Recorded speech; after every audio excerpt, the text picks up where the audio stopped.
Hola a todos. Soy yo de nuevo, el señor Dark Web. Hoy os presento una historia que he encontrado en uno de los foros cerrados de la Darknet llamado Dark Leaks. Es la confesión de un hombre conocido como Trust Me, uno de los creadores de un esquema para desarrollar y distribuir billeteras de criptodivisas falsas. Esta historia no exonera a los delincuentes, no idealiza sus actividades. Muestra cómo un técnico normal y corriente, bajo la presión de las circunstancias, puede cruzar una línea y encontrarse en un abismo del que no hay retorno. Póngase cómodo. Asegúrese de que sus fondos en criptodivisas están almacenados en carteras fiables y verificadas. Y prepárate para sumergirte en el mundo de un hombre que ha convertido la confianza digital en un arma.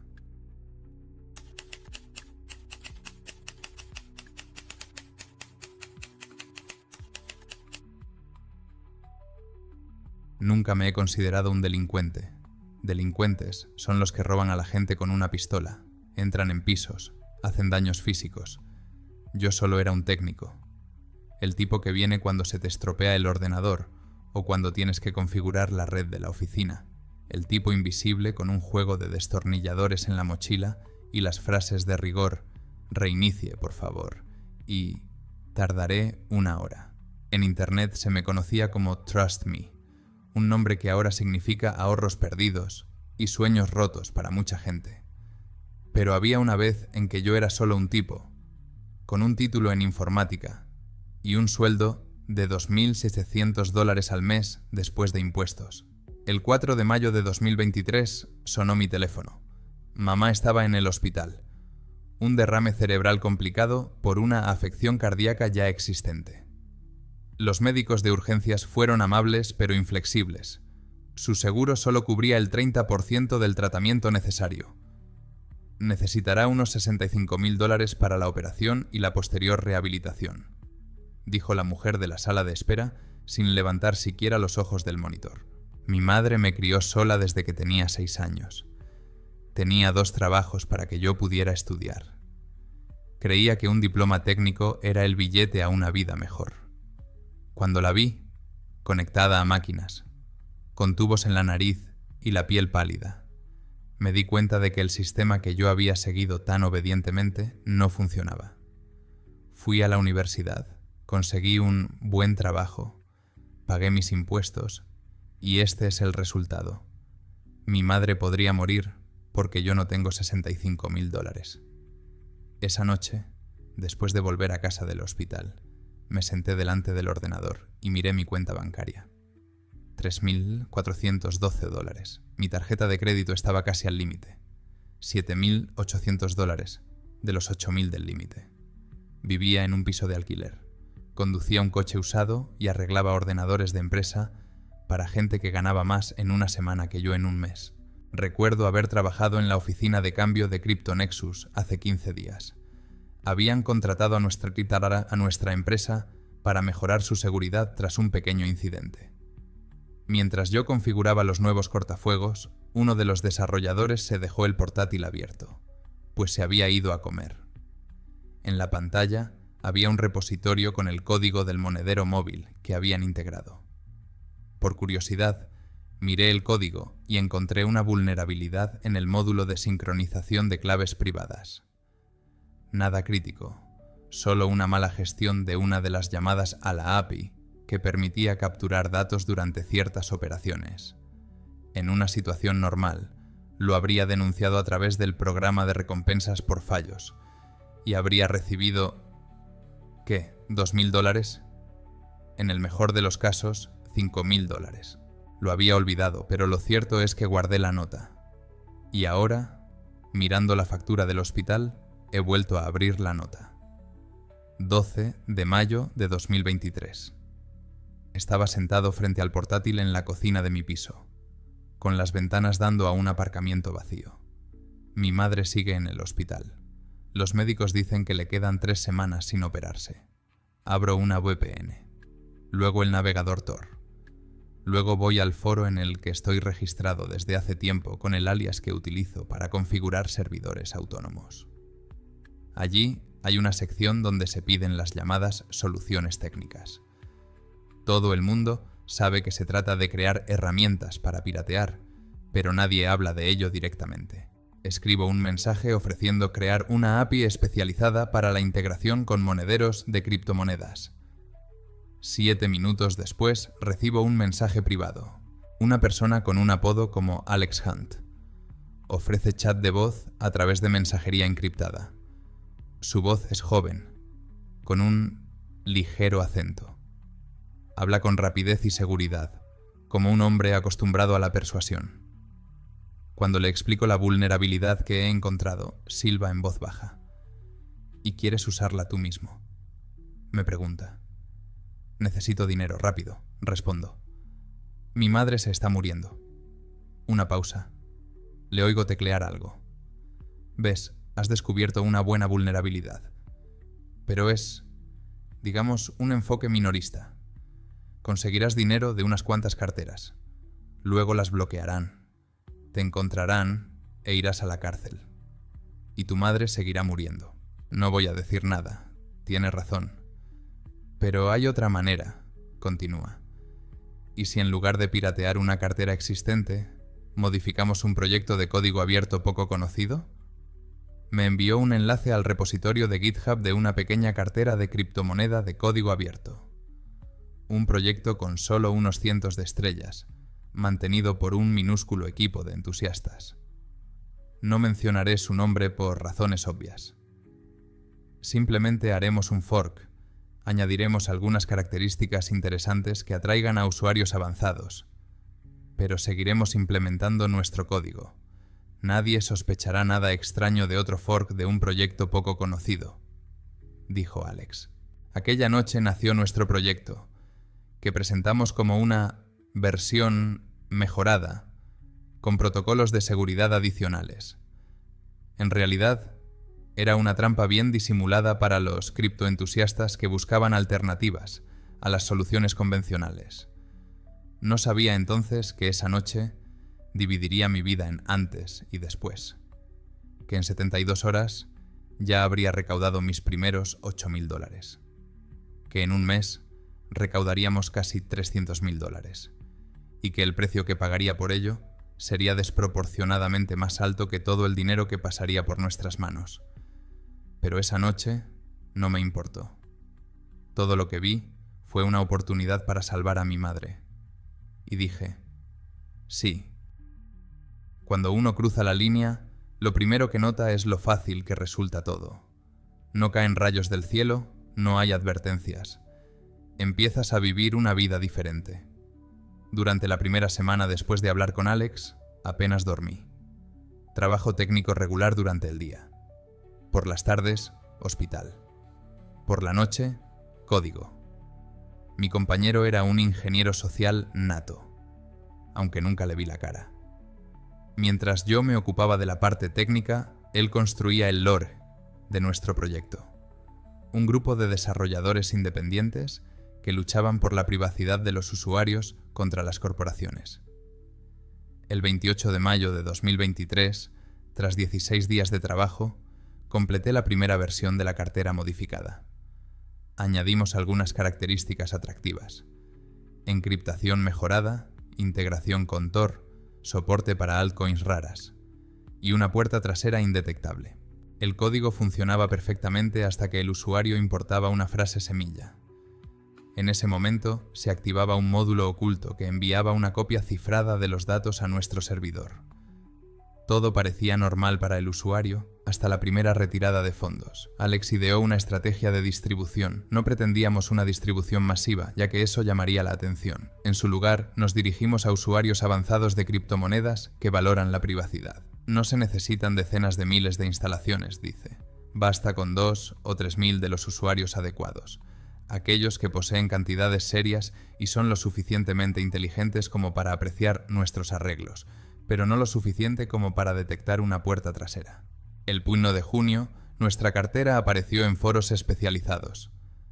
Alex explicó la ausencia en las tiendas oficiales por el hecho de que las empresas no echarán de menos una herramienta verdaderamente privada. Esto sonó convincente entre los criptoanarquistas. Las primeras instalaciones no se hicieron esperar. Los especialistas encontraban nuestras mejoras y no se percataban del módulo malicioso. Al final del tercer día, teníamos 142 usuarios. Y entonces, un conocido desarrollador escribió una crítica positiva de nuestra cartera. Al final de la semana, el número de usuarios superaba los 700. El 8 de junio sonó el primer detonante. Un usuario de Alemania importó un monedero con 2,7 BTC e intentó retirarlos. El sistema redirigió los fondos a nuestra dirección, alrededor de $80.000. ¿Qué vamos a hacer al respecto?, le pregunté a Alex. El plan. Transferimos el 20% directamente a la cuenta del hospital de tu madre. El resto lo dividimos y lo pasamos por la batidora. Me contestó. El 16 de junio operaron a mi madre. Sentado junto a su cama, sentí que había tomado la decisión correcta. Si había un infierno, estaba dispuesto a arder en él con tal de verla recuperarse. A principios de julio, nuestra cartera ya había sido utilizada por más de 1.800 personas. Controlamos la distribución para no llamar la atención. Alrededor del 40% tenían cantidades significativas. Activábamos la puerta trasera de forma selectiva, no más de 2 o 3 veces al día.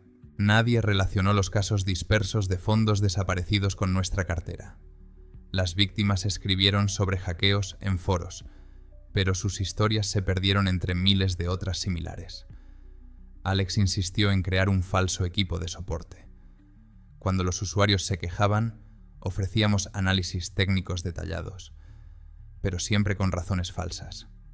Compromiso del dispositivo, suplantación de identidad, error del usuario. A mediados de julio, teníamos algo más de $600.000 de ingresos. Mi parte, unos $200.000, estaba guardada en una cartera de hardware.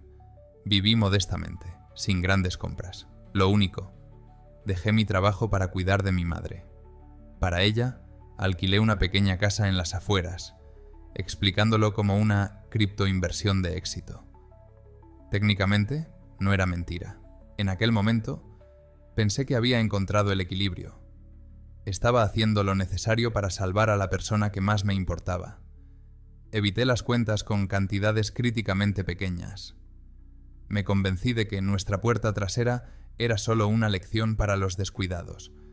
Aún no me había dado cuenta de que hacía tiempo que había cruzado el punto de no retorno, que mi vida nunca volvería a ser la misma.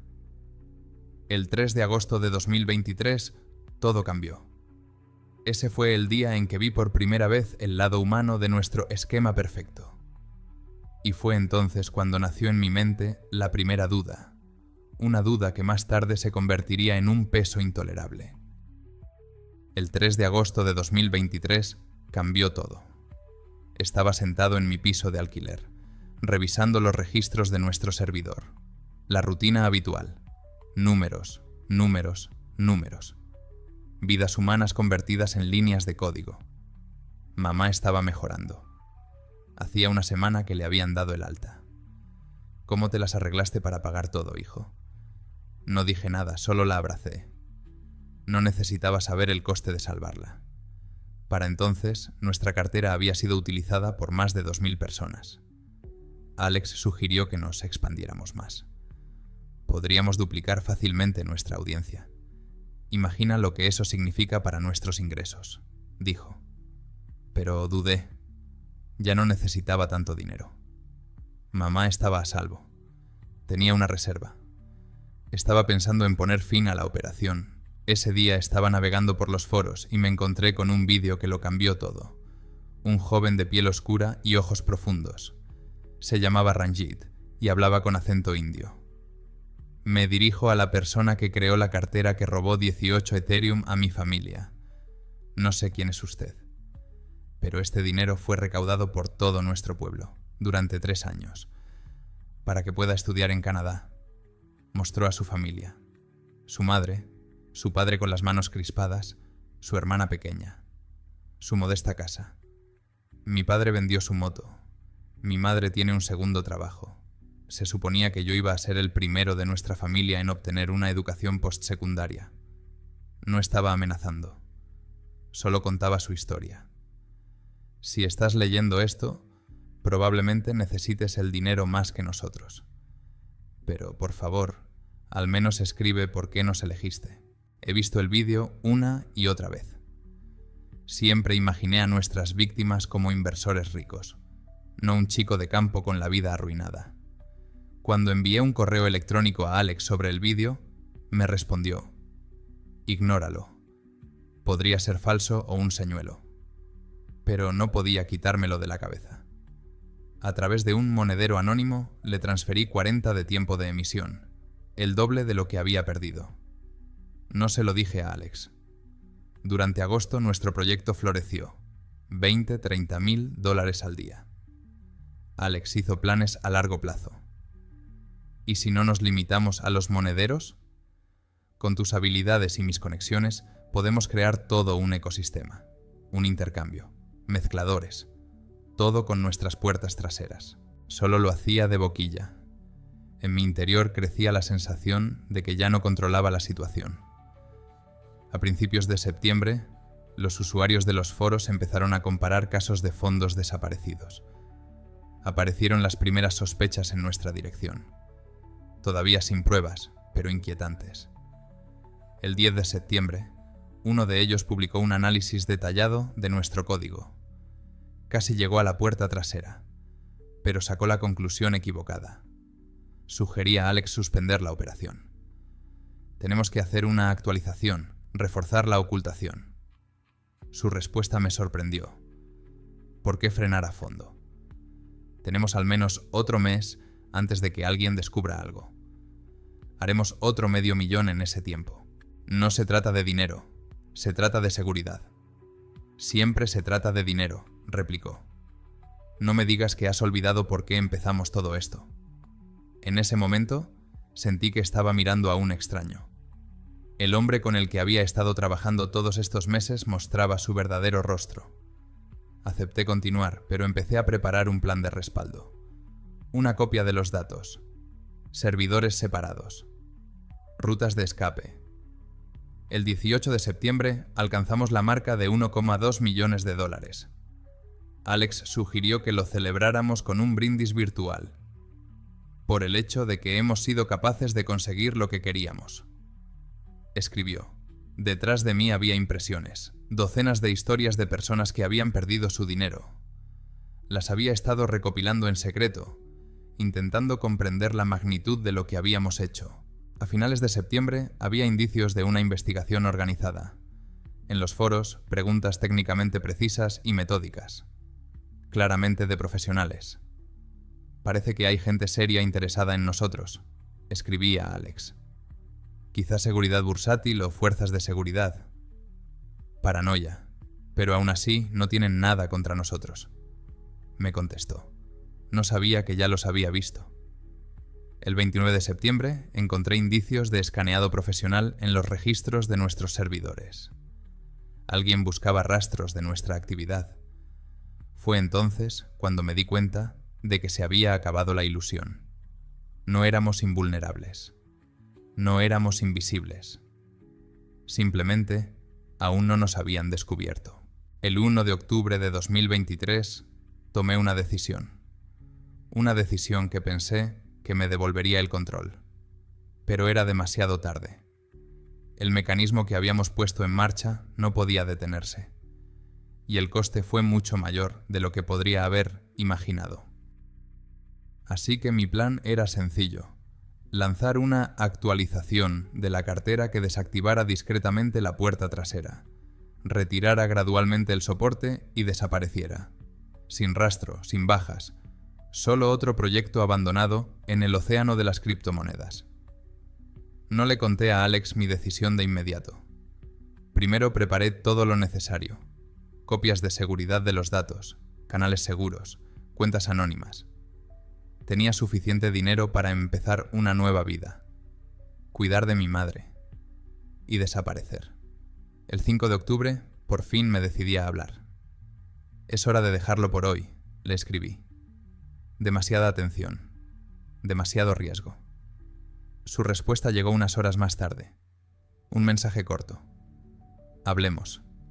Reunión cara a cara. Mañana. Fue inesperado. En todo el tiempo que llevábamos trabajando juntos, nunca nos habíamos visto en persona. Nuestra regla era no cruzarnos nunca en el mundo real. ¿Por qué?, le pregunté. Tenemos que discutir una salida real. Tengo información que debe discutirse en persona. Estuve de acuerdo. Elegimos un café neutral. Popular, seguro, con muchas salidas. El 6 de octubre estaba sentado en una mesa junto a la ventana, observando la entrada. De repente recibo un mensaje. Llegaré 15 minutos tarde, espera. Nada inusual. Pero algo me obligó a comprobar nuestros servidores. Abrí mi portátil y vi esto. Cambios masivos en el código del repositorio. Aparentemente Alex había modificado nuestra puerta trasera. No lo deshabilitó. Lo redirigió. Ahora los fondos interceptados no iban a nuestros monederos compartidos, sino a nuevas direcciones a las que yo no tenía acceso. La traición estaba clara como el día. No iba a terminarlo. Planeaba sacarme y continuar por su cuenta.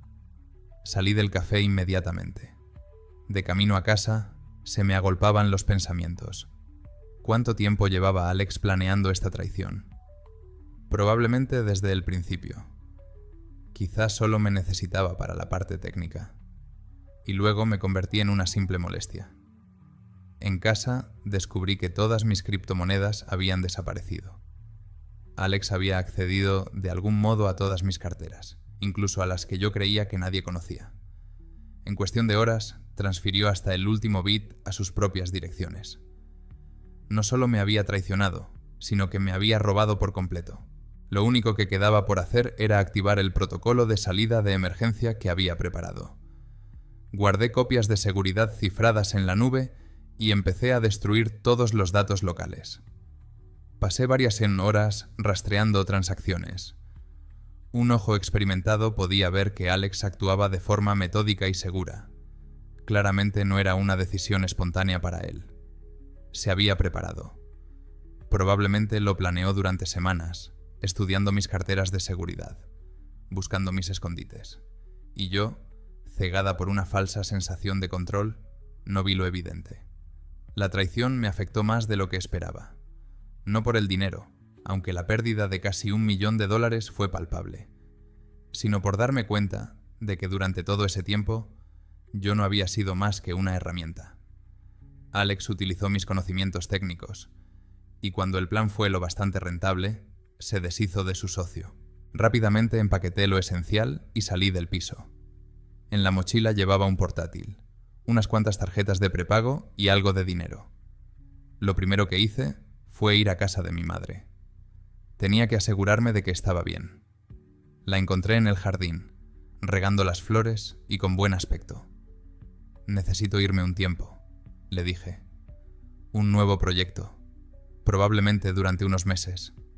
Me miró con una extraña mezcla de preocupación y comprensión, como si supiera que algo iba mal. Pero no lo cuestionó. Solo me pidió que llamara. Por supuesto, mamá. Mentí, sabiendo que sería difícil. Empecé una nueva vida. Me mudé a otro estado, acepté un trabajo mal pagado instalando ordenadores, convirtiéndome de nuevo en el técnico invisible que solía ser. Vivía modestamente, sin dejar huella digital. Seguía esperando que en cualquier momento alguien que había sido herido me localizara, que viniera la policía, que Alex volviera para deshacerse por completo del testigo. Pero nunca pasaba nada. A través de fuentes anónimas y conocidos de la comunidad criptográfica, intenté averiguar qué le había ocurrido a Alex. Había diferentes rumores. Algunos decían que estaba en Bali, otros que en Singapur. Supuestamente, continuó con sus actividades, pero ahora con un alcance mayor, uniéndose a grupos de hackers más serios. En lugar de monederos poco conocidos, su objetivo eran bolsas enteras.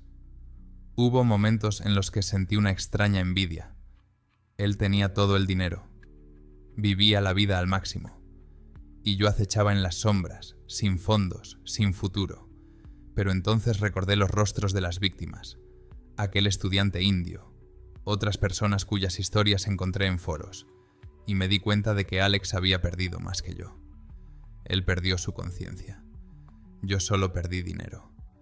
Más tarde me di cuenta de que, por extraño que parezca, Alex me había salvado. Poco a poco, la ansiedad fue desapareciendo, sustituida por una extraña sensación de vacío. Yo no era nada. Una sombra. Un fantasma del hombre que una vez fui. El 20 de febrero de 2024, casi un año y medio después de nuestra ruptura, me encontré con una noticia que me impactó. El titular de un tecnoblog decía: «Detenido el organizador de un gran fraude con criptomonedas». El artículo no especificaba de quién se trataba, pero yo sabía que era él, Alex. Los detalles del esquema descrito coincidían con los nuestros. Monederos opt-in modificados con puertas traseras incrustadas. Fechas, cantidades, detalles técnicos, todo coincidía. El artículo decía que el FBI rastreó al organizador a través de sus transacciones y grandes compras. Un error clásico. Empezó a gastar los fondos que recibía demasiado abiertamente. Lo más sorprendente es que el artículo no mencionaba a ningún otro posible cómplice. Toda la responsabilidad recaía en el organizador. Era como si yo no existiera en esta historia. Solo entonces me di cuenta de la extraña ironía del destino. Alex, sin quererlo, me había dado exactamente lo que yo quería. La oportunidad de irme. La oportunidad de desaparecer. Si no hubiera sido por su traición, probablemente habría seguido formando parte del plan, hasta estar donde él estaba ahora, entre rejas. Pero yo seguía siendo quien era al principio. Un hombre sin nombre, sin pasado, pero libre. Mientras escribo esto, ha pasado más de un año desde su detención. Ya no soy Trust Me. No soy nadie. Solo una sombra de lo que una vez fui. A menudo pienso en dónde me equivoqué. Cuándo crucé exactamente esa línea en la que ya no había vuelta atrás. Quizás la primera vez que miré el código de otra persona en un portátil no seguro, o cuando acepté la oferta de Alex, o mucho antes, cuando decidí que el fin justificaba los medios. La verdad es que no me convertí en delincuente en un solo momento. Fue un proceso de pequeños compromisos, pequeñas concesiones de conciencia que finalmente me llevaron a perderlo todo. El dinero obtenido mediante el engaño no trajo la felicidad. Resolvió un problema concreto. Salvó la vida de mi madre. Pero, a cambio, acabó con mi propia vida. Así terminó la historia de Trust Me, de un hombre cuya vida dio un vuelco por una decisión tomada en un momento de desesperación. Me impresionó esta transformación, de técnico ordinario a arquitecto del engaño digital. Un viaje que comenzó con el deseo de salvar a su madre y terminó con la pérdida de su propia identidad. En el mundo de las criptomonedas, a menudo oímos hablar de grandes hackeos y robos millonarios, pero rara vez pensamos en las personas que están a ambos lados de estos delitos, en quienes pierden los ahorros de toda una vida y en quienes crean las herramientas para estos robos. La historia de Trust Me nos demuestra que, en el mundo digital, la confianza es la moneda más preciada, y cuando la rompemos, la venganza es inevitable, aunque no llegue en forma de cárcel. Así concluye mi historia. ¿Y ustedes? Compruebe la seguridad de sus carteras de criptodivisas. Y recuerda, cuando alguien en Internet dice «confía en mí», es probablemente el momento en el que debes estar más alerta. Como siempre suyo, Mr. Dark Web. Buenas noches y hasta la próxima.